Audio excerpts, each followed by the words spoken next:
அனைவருக்கும் வணக்கம். என் லைஃப்பில் இந்த மாதிரி ஒரு பெயின்ஃபுல்லான ஒரு சுச்சுவேஷனை நான் ஃபேஸ் பண்ணதே கிடையாது. மனசு முழுக்க வலி வலி மட்டும்தான். இந்த சுற்றுப்பயணத்தில் என்னென்ன மக்கள் பார்க்க வராங்க, அதுக்கு ஒரே ஒரு காரணம் தான் அவங்க என் மேலே வச்சிருக்கிற அன்பும் பாசம். அந்த அன்புக்கும் பாசத்துக்கும் நான் எப்பவும் கடமைப்பட்டிருக்கிறேன். அதனால தான் இந்த சுற்றுப்பயணத்தில் மற்ற எல்லா விஷயங்களையும் தாண்டி மக்களுடைய சேஃப்டி, அதில் எந்த காம்ப்ரமைஸும் பண்ணிடக்கூடாதுன்றதுக்காக தான் அது என் மனசில் ரொம்ப ஆழமாக இருக்கும் அந்த எண்ணம்.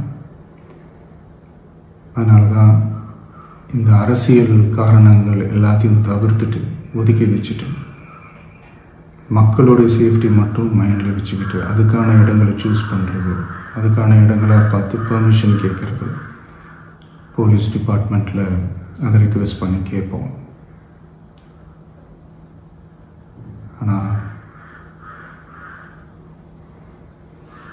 நடக்கக்கூடாதது நடந்துருச்சு. நானும் மனுஷன் தானே. அந்த நேரத்தில் அத்தனை பேர் பாதிக்கப்பட்டு இருக்கும்போது எப்படி அந்த ஊரை விட்டுட்டு என்னால் கிளம்பி வர முடியும்? நான் திரும்ப அங்கே போகணும்னு இருந்துச்சுன்னா அதை ஒரு காரணம் காட்டி அங்கே வேறு சில பதட்டமான சுச்சுவேஷன்ஸ், வேறு சில அசம்பாவிதங்கள் அந்த மாதிரி எதுவும் நடந்துடக்கூடாதுன்றதுக்காக தான் நான் அவாய்ட் பண்ணேன். இந்த நேரத்தில் சொந்தங்களை இழந்து தவிக்கிற அத்தனை குடும்பங்களுக்கும் என்னுடைய ஆழ்ந்த இரங்கலை தெரிவிச்சுக்கிறேன். எனக்கு தெரியும், என்ன சொன்னாலும் இது ஈடேயாகாதுன்னு எனக்கு தெரியும். ஹாஸ்பிட்டலில் ட்ரீட் பண்ணிகிட்ருக்கிற எல்லாருமே சீக்கிரமாக க்யூர் ஆகி வரணுன்றதை இந்த நேரத்தில் நான் வேண்டிக்கிறேன்.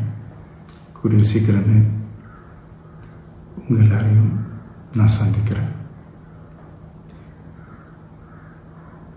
இந்த நேரத்தில் எங்களுடைய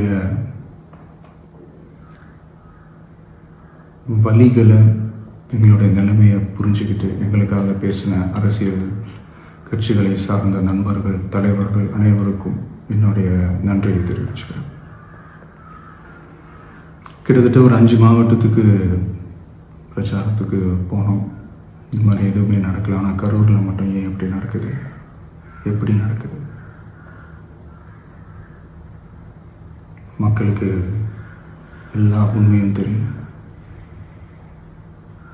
மக்கள் எல்லாத்தையும் பார்த்துக்கிட்டு இருக்கிறாங்க.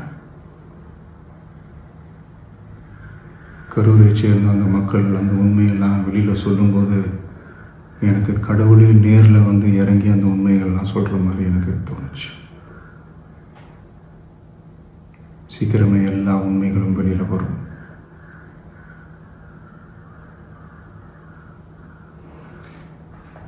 எங்களுக்கு தரப்பட்ட இடத்துல நாங்கள் போய் அந்த ஸ்பாட்டில் நின்று நாங்கள் பேசிட்டு வந்தோம். அதை தாண்டி எந்த தவறும் எங்கள் சைடில் நாங்கள் எதுவுமே செய்யலை. பட் இருந்தாலும் எங்கள் கட்சியை சேர்ந்த நிர்வாகிகள், தோழர்கள் மேலே எஃப்ஐஆர், அது மட்டும் இல்லை சோஷியல் மீடியாவை சேர்ந்த நண்பர்கள், தோழர்கள் அவங்க மேலே எஃப்ஐஆர்லாம் போட்டு இப்போ பிடிச்சிக்கிட்டு இருக்கிறாங்க.